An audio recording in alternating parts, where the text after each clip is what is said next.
इतिहास हार और जीत के आधार पर नहीं लिखा जा सकता। कि जब भगत सिंह जी को फांसी दी गई उस दिन लाहौर से लेकर कन्याकुमारी तक किसी के घर में चूल्हा नहीं जला था।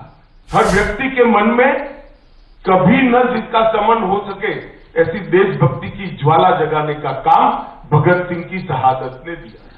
इतिहास हार और जीत के आधार पर नहीं लिखा जा सकता। प्रयासों के भी कई डायमेंशन होते हैं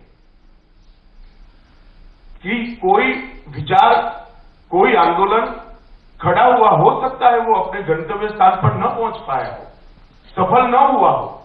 इसका अर्थ यह नहीं है कि जब कभी भी वो उद्देश्य प्राप्त होगा तब इसका कोई योगदान नहीं है।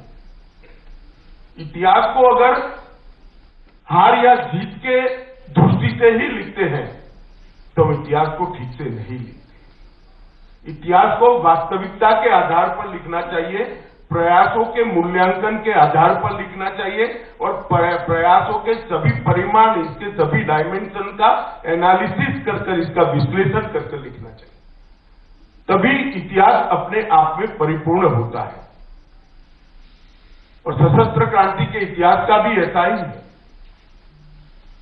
कई इतिहासकार ये प्रयास को विलुप्त करने में लगे, कई लोगों ने उसको कम महत्व दिया, कई लोगों को लगा कि भाई इनका क्या योगदान था आजादी के प्राप्त होने में। उन लोगों को मालूम नहीं है कि जब भगत सिंह जी को फांसी दी गई उस दिन लाहौर से लेकर कन्याकुमारी तक किसी के घर में चूल्हा नहीं जला था। हर बच्चे के मन में एक आग धधकती थी।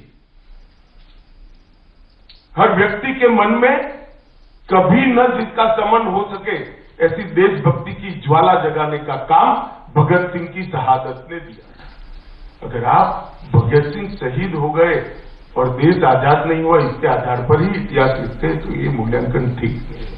कि हमारे स्वतंत्रता आंदोलन को भारतीय दृष्टिकोण से मूल्यांकन करके युवा बच्चों के सामने रखने की मुझे लगता है इसमें कहीं न कहीं चूक हुई है।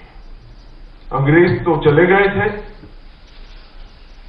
मगर जो अंग्रेजियत छोड़कर गए थे उसी चश्मे से पढ़कर इतिहास को लिखा गया और इसके कारण ये पूरा कंफ्यूजन आज हमारे सामने है।